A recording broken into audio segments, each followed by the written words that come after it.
Get started. So Okay, welcome great. everyone to our IGB Science Chat. And it's my pleasure to introduce today Professor Brian Cunningham, who's the Donald Bigger Willett Professor of Engineering in the Granger College of Engineering, Department of Electrical and Computer Engineering, and also the leader of the Center for Genomic Diagnostics, which is a partnership between the College of Engineering and the IGB.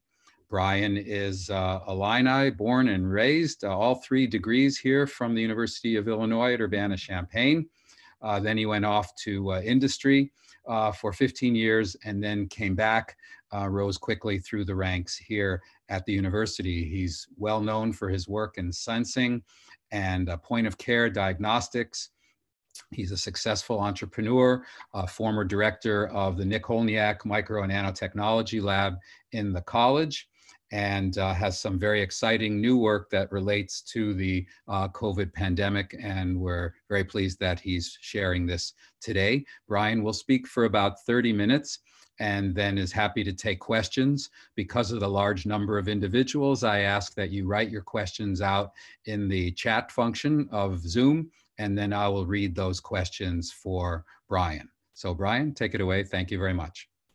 Oh, thanks so much, Gene, for the very kind invitation and for the opportunity to share some work from myself and colleagues working with the Center for Genomic Diagnostics. And so what I hope to do is, as Gene mentioned, share a little bit of things that we're doing and the vision that we have for the center, and how we're applying that vision to cancer as our initial target, but now doing a lot of work with coronavirus diagnostics. And so what I hope to do is share a little bit about what we're doing, invite people to think about how they might participate in this broad vision that we have for team science, and then discuss some ideas. So let's get going. So hopefully is my screen getting shared okay? Gene, just want to make sure. Yep, everything's fine, Brian. Awesome. Okay, thanks. So I'd like to start my talk with the acknowledgement, not only for the students and postdocs that work in my group that are doing all the experiments and taking all the data that I'll show you today. We're fortunate to have support from NSF and NIH for the research, but then especially I've been really fortunate to work with some wonderful collaborators, many of them at Illinois and Champaign, some collaborators such as Manish Kohli at Huntsman Cancer Center in Salt Lake City, and Utkan Demirci at Stanford, Srikant Singamaneni at WashU. I'll try to mention them as I go along, and you'll kind of see their handiwork and our collaborations going forward. But really, it's in the context of this newly established center called the Center for Genomic Diagnostics. And so the idea is liquid biopsy and revealing things about a human transcriptome, and also as diagnostic tools that can be used in cancer, maternal health, health and wellness generally, and in pathogen diagnostics as well. And so the basic idea is that gene sequencing is revealing there's enormous amounts of information now about animals, cells within animals, pathogens, and so on. And that even though gene sequencing is very powerful, it's still somewhat expensive and slow to perform. Not that it would be a routine tool that would be used in the context of diagnostics. So imagine if every person who wanted to get coronavirus test had to have their gene sequenced. It wouldn't be practical. However, gene sequencing reveals a lot of very powerful information about mutations, things that are specific to tissues, things that are specific to particular cells, viruses, and so on. And so all that information can be used to derive biomarkers representing molecules that we could detect out of a droplet of blood or out of a specimen from a nasal swab. So the idea of what we call liquid biopsy, and I'm going to talk about liquid biopsy in a more broad way, not only detecting things in blood, but also from other bodily fluids in the context of tests that can be done very rapidly. but still, even though they're fast, can still be very sensitive, very quantitative, but also performed at the point of care. And if they're low enough cost and easy enough to perform, you could imagine doing them very frequently, even every day or every week, to monitor molecules. And these molecules can be nucleic acids of various types. They can be proteins, extracellular vesicles, metabolites, and so on. And so the idea is that as you go from like a normal physiology, that genetic information can change. Even in what's considered normal, there's very large variability in what's normal, depending on exercise, nutrition, aging, exposure to the environment, anxiety, and so on. But then also biomarkers and liquid biopsy is very big in the context of disease diagnostics of various types of cardiac pathogens, cancer, inflammation, and even Alzheimer's. And so what we're thinking is how these kinds of tools can have clinical impact. And not only as life science tools to understand biology at a more detailed level, but also tools that can be used to inform people developing new drugs about the impact of those drugs, and also things that can be used to diagnose disease or even just status of health and wellness.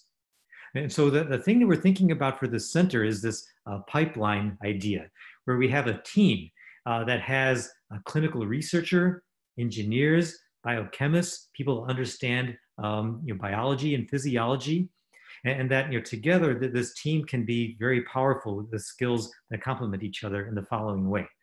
So, for example, imagine all this information coming from the proteome, metabolome, gene sequencing, clinical studies, that people that are experts at computational biology can take all that information and derive targets from it, things that we can use as targets for our biomolecule detection.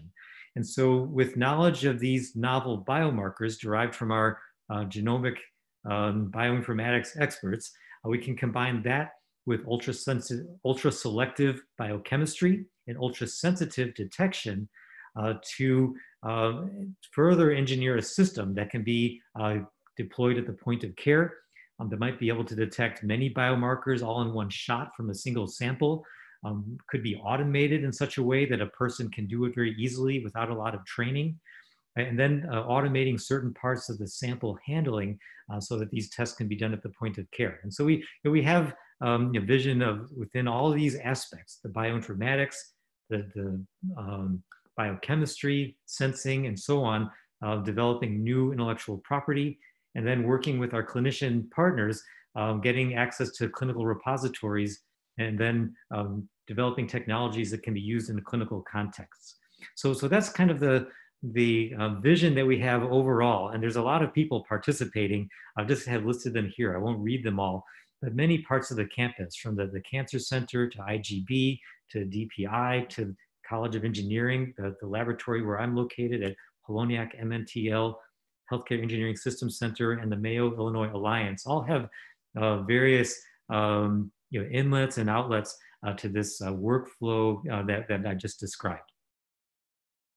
And so what we're really thinking about are, starting with a patient sample. There could be a droplet of blood from the finger, could be nasal swab, and then there's material in there that we might want to detect. That in a droplet of blood could be genomic material like circulating tumor DNA, could be exosomes that have microRNA inside them, could be proteins.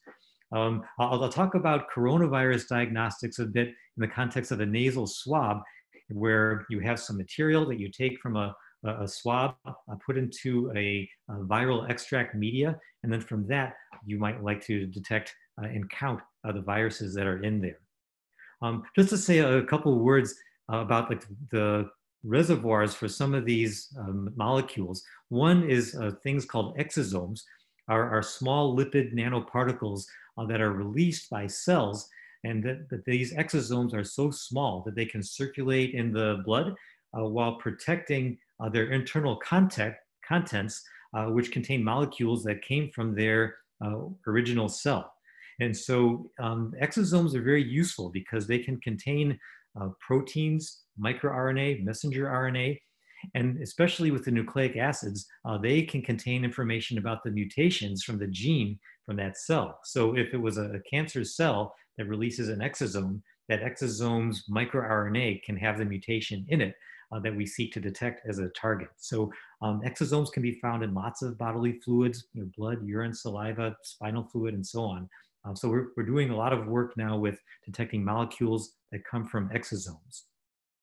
In my short presentation, basically our work is based on some principles in electromagnetics. That's my background, where essentially we're developing new ways to couple light into small things like virus particles, exosomes, and molecules. And so we have something we call photonic, plasmonic, resonator hybrids.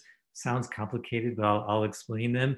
But then by coupling energy into small things, we've been developing new types of microscopies that enables to see these small things by enhancing their absorption of light, by exciting photon emitting things like quantum dots to give off more light than they otherwise would. We can even increase the amount of scattering between light and a nanoparticle by orders of magnitude and see nano-sized objects with very high signal to noise using a new type of microscopy that we've invented. So we're taking these electromagnetics and microscopy things and combining them with people from our university and others that have novel nucleic acid chemistry approaches that can couple to molecules and make these types of detection not only very sensitive, but also very selective. And I'll describe a couple of those as going forward in the talk.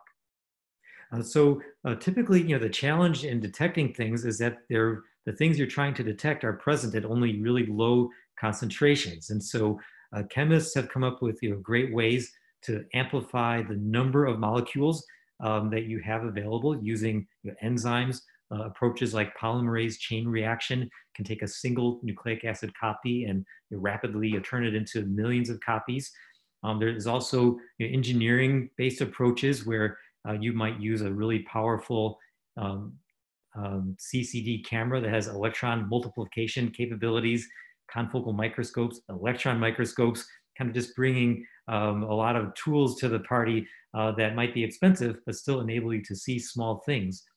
But in our case, we're trying to have simple, easy ways that don't require enzyme amplification that still allow us to count molecules or to count viruses with digital precision. And so as I'll show you, in some cases, we use a tag, like a gold nanoparticle or a quantum dot, where the presence of the tag tells us the quantity of and the presence of the target substance we're trying to detect. Or we have approaches that use no tag at all, where we can simply measure the scattering of light from intact virus particles and then be able to count them without any tag at all. And so there's a couple of visions that we're pursuing. And here's just like a vision in the context of cancer, where we're thinking of approaches that could be used on a daily basis to measure changes in microRNA molecules in blood during a patient's chemotherapy to measure the effects of the drug. And even on a daily basis, measure whether the drug is being effective or not, so the clinician can know in advance of when they might know that same information just from looking at imaging and looking at the size and changes in shape of a tumor using more conventional methods. And so we're seeking methods that would be non-invasive.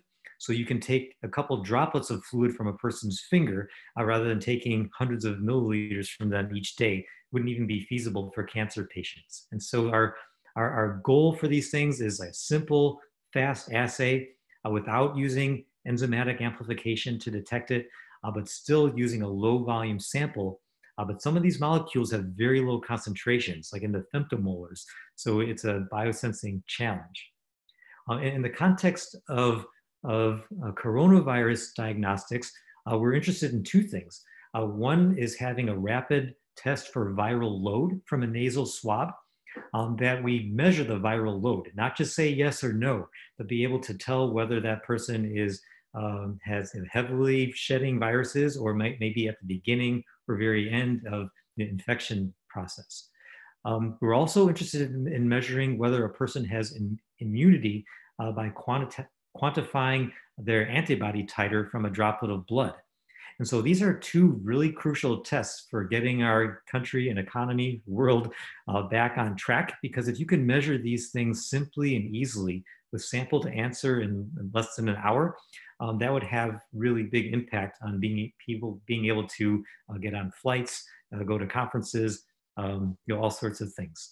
And so similar goals, that we want these tests to be simple, rapid, from a biochemistry and from an instrument standpoint, and have quantitation, not just yes or no answer, but being able to say how much of the material is there.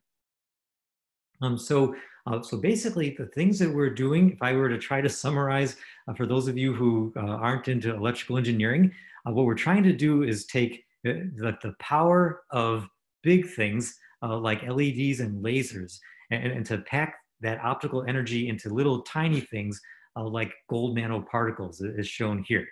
So if we can couple light from the macro world into the nano world, this is what increases the interaction between light and molecules, or light and viruses, enables us to detect them.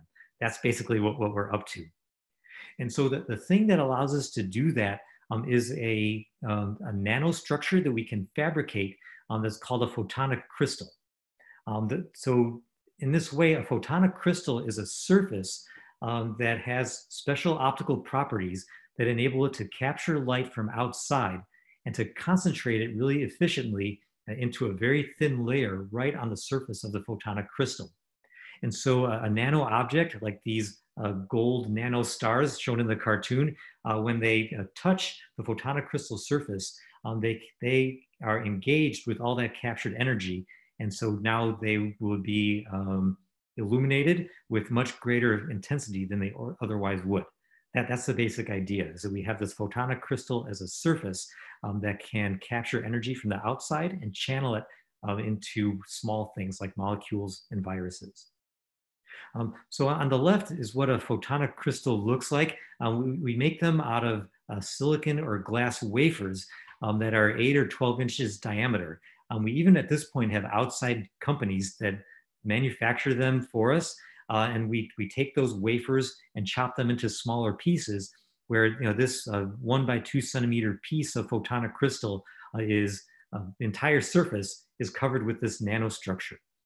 So the nanostructure shown here from above with a few gold nanorods on top of it.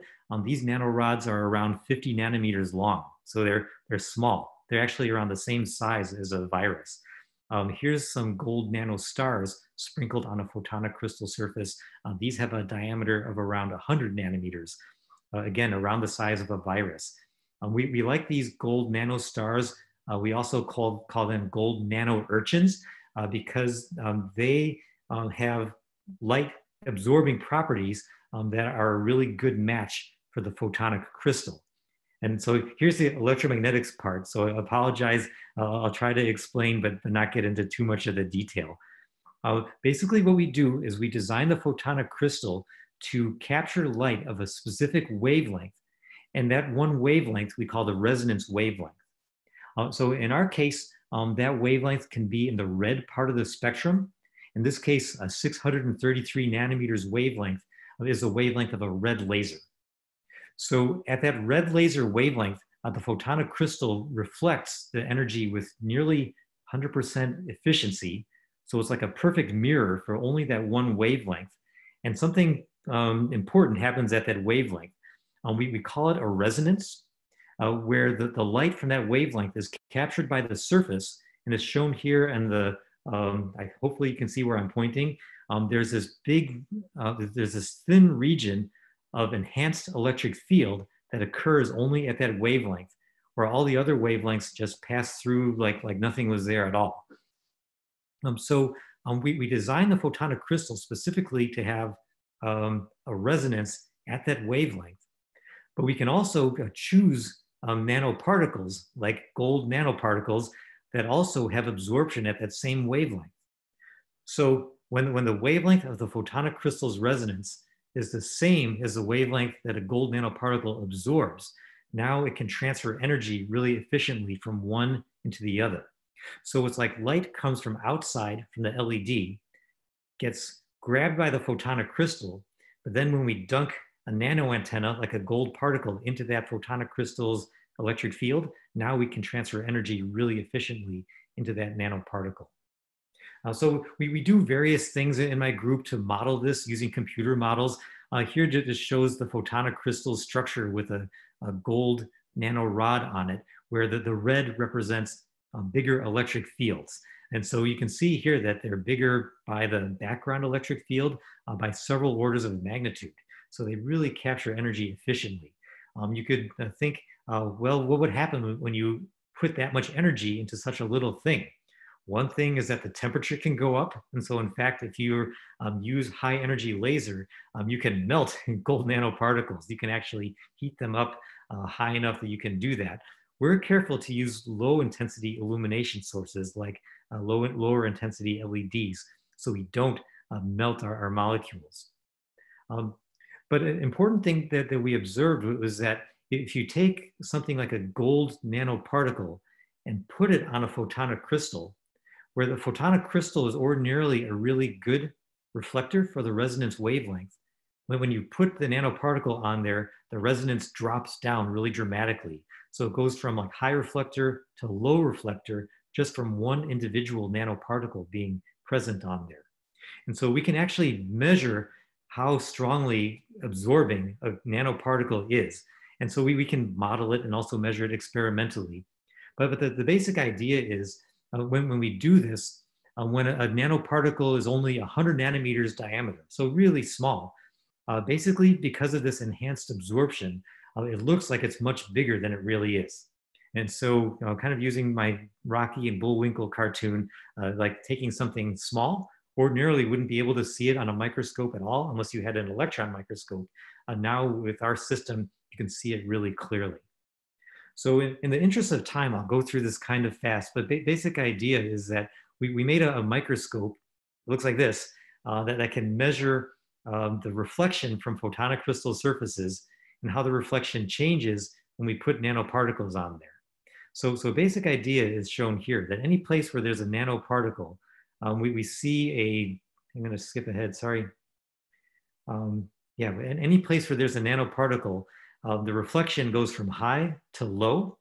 And so in that way, we can count nanoparticles. Each individual one gives us a really easily measurable change in the efficiency of light reflection from the surface. So all we have to do is bounce an LED off the photonic crystal and measure the places where a nanoparticle is attached.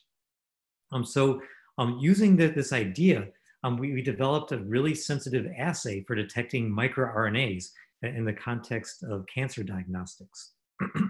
And so here we coupled some nucleic acid toehold probes, this representing the idea from Yi Lu from chemistry department and the work of Taylor Kennedy, an IGB postdoc fellow that we co-advise.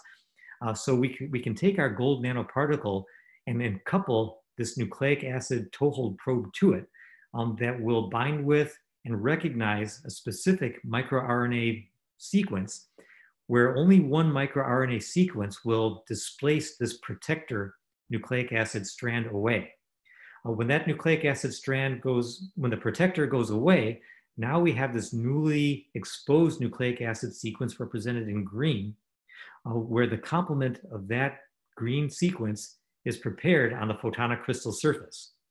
So basically in a single step, we mix our toehold probe gold nanoparticles with a serum sample that may or may not have microRNA target molecules in it. But then each microRNA molecule activates one gold nanoparticle, which then can be captured on the photonic crystal surface, where we can count them. And so in this way, we have single-step assay, happens at room temperature, that enables us within a few minutes to count the number of microRNA molecules that were in the sample. And so just to show you some data from this, this is a paper published recently in PNAS.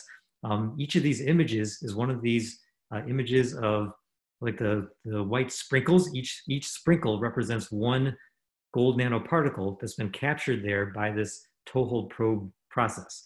And so using this approach and counting particles, we can get down to approximately 0.1 femtomolar concentrations in a single step assay at room temperature with no enzyme amplification, and a process that takes between 1 and 2 hours, depending on how low of a concentration we want to go to. And so here just shows like data from those images, shows that 100 attomolar concentration is detectable in 60 minutes. And so we've done a lot of work with this system. Now we're exploring it in other applications for detecting microRNAs from exosomes, microRNAs in maternal health, microRNAs in the context of ALS disease.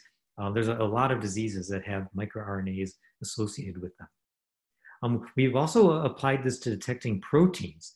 And so if we take our gold nanoparticles and put an antibody on them, mix them with a test sample that has a target protein in it, we can do the same kind of assay, but just for proteins instead of nucleic acids. Kongyu Che is a bioengineering student in my group who built a microfluidic cartridge that has our photonic crystal in it, that can do a sandwich assay for a protein using this approach.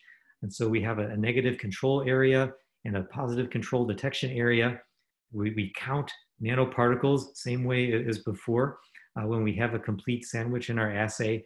And we use this first for detecting a P24 protein. Our grant was actually for detecting P24 as an HIV viral load assay for that protein. Here we count the nanoparticles as a function of P24 concentration. We do this on the active region and on the reference region. We mathematically subtract them to make a dose response curve like it's shown on the right. And we've done this both in buffer and then recently in spiking P24 into serum. We're using the same approach now for a coronavirus immunity diagnostic test. These are results from this week. And so several students and postdocs in my group, Bin Zhao, Kongyu Che, and Weijing Wang are working on this right now, where they're immobilizing the COVID-19 antigen, the spike protein from the coronavirus, onto our photonic crystal sensor. We expose that to a test sample to capture the coronavirus antibody, and then label that captured antibody with a nanoparticle that has a secondary antibody labeled on it. And so in this way, we can count nanoparticles as a function of antibody concentration. Again, this is data from this week. We haven't even repeated it 3 times to make a curve with error bars on it yet. But I hope you get the idea, is that this is a single step room temperature test, takes about 30 minutes, doesn't have any reagents associated with it except for the test sample and this nanoparticle, and then the sensor is already prepared with the immobilized antigen. And so we're thinking about this as a quantitative single-step method for immunity assay. And I know I'm running out of time, so I'll summarize these things quickly.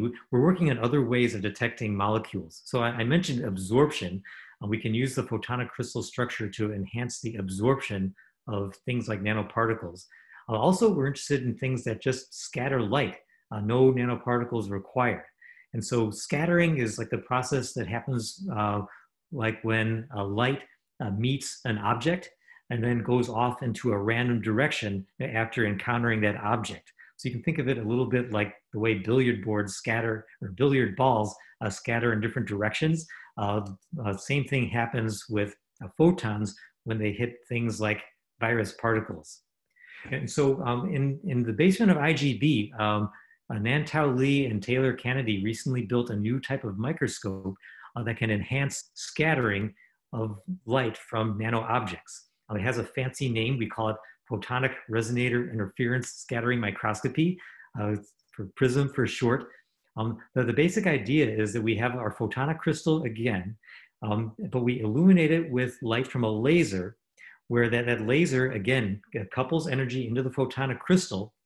But now if there's a nanoparticle object on the photonic crystal, it will scatter light out into variety of directions. So ordinarily the light would bounce straight off the photonic crystal, but if there's a nanoparticle there, like a virus, the light will emerge over a broader band of exiting angles.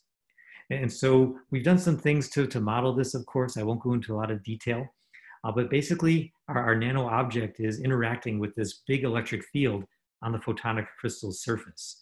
And so using this, I'm excited to share some data with you. We first used this to try to look at small size nanoparticles, starting with gold.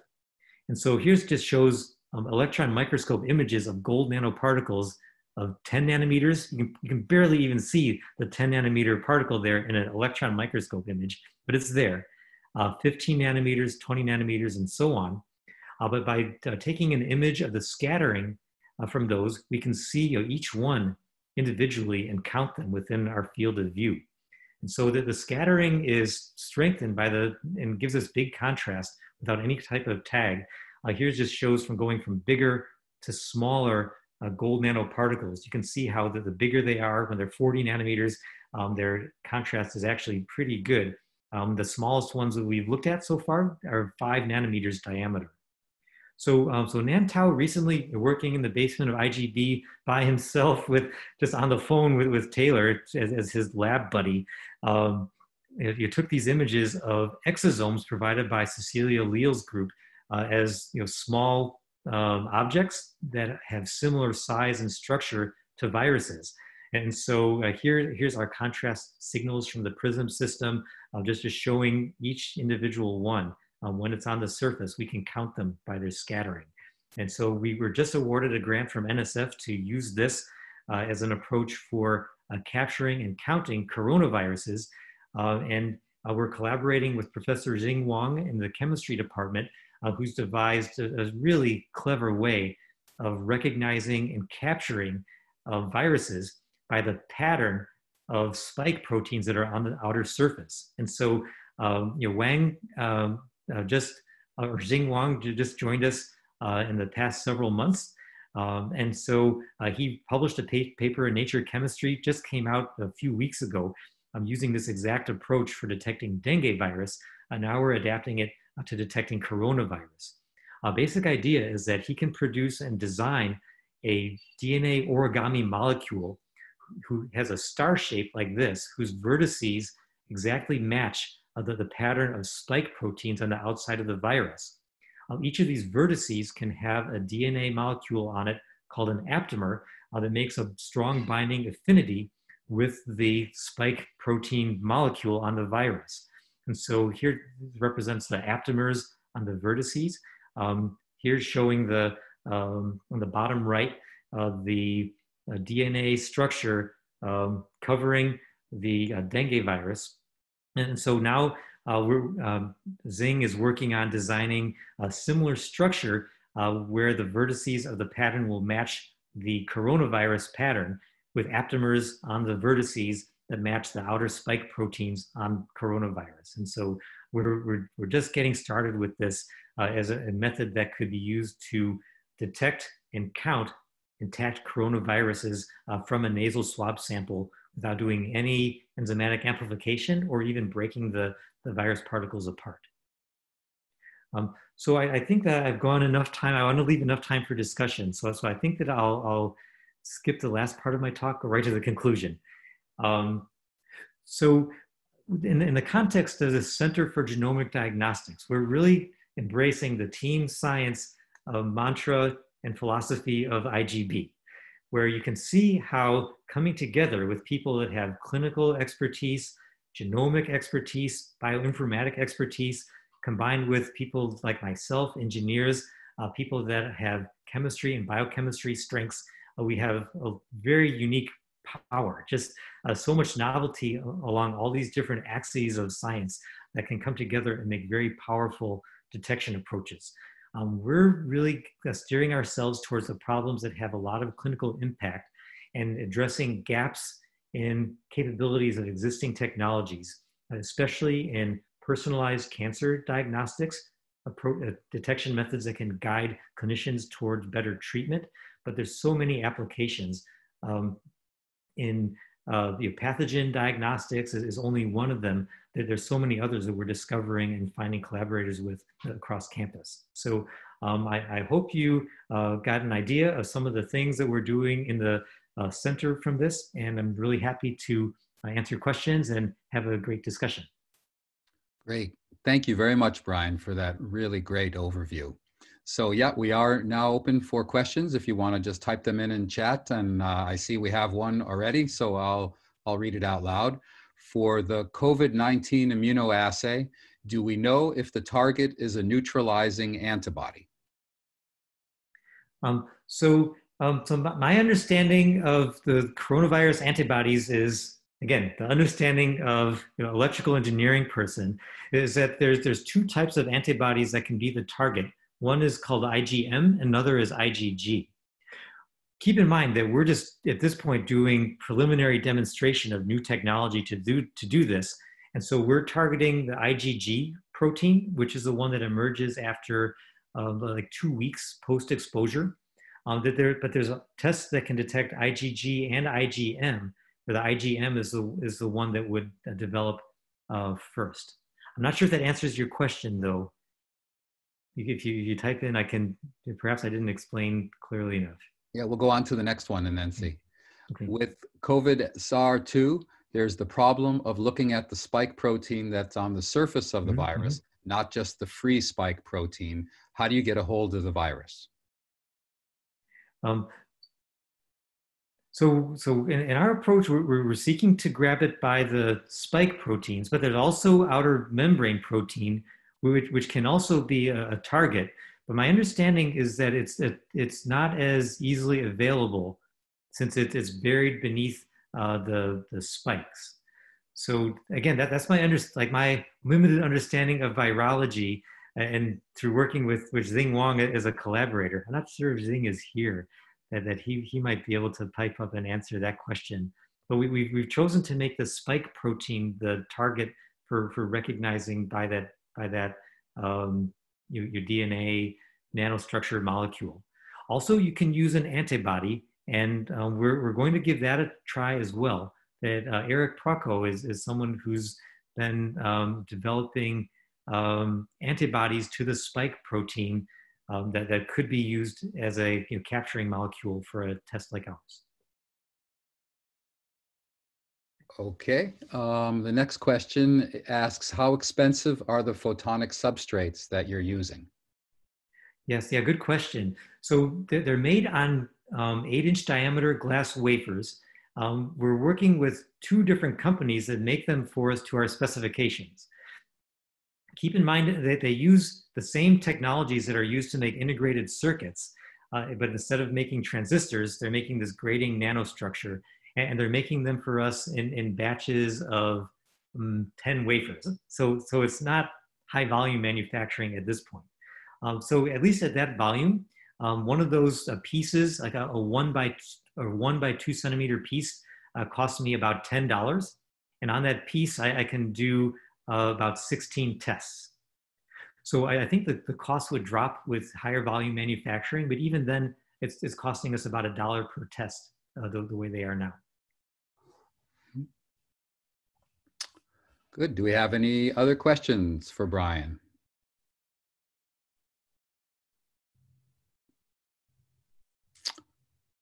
Okay, hearing, quote, none further. We thank you very much, Brian, for the great talk. And thank you, everyone, for coming. And hope you're all staying safe and healthy. Take care. Bye-bye. Well, thanks so much. Yeah, everyone, you have a good day. Thanks so much for coming. Bye-bye.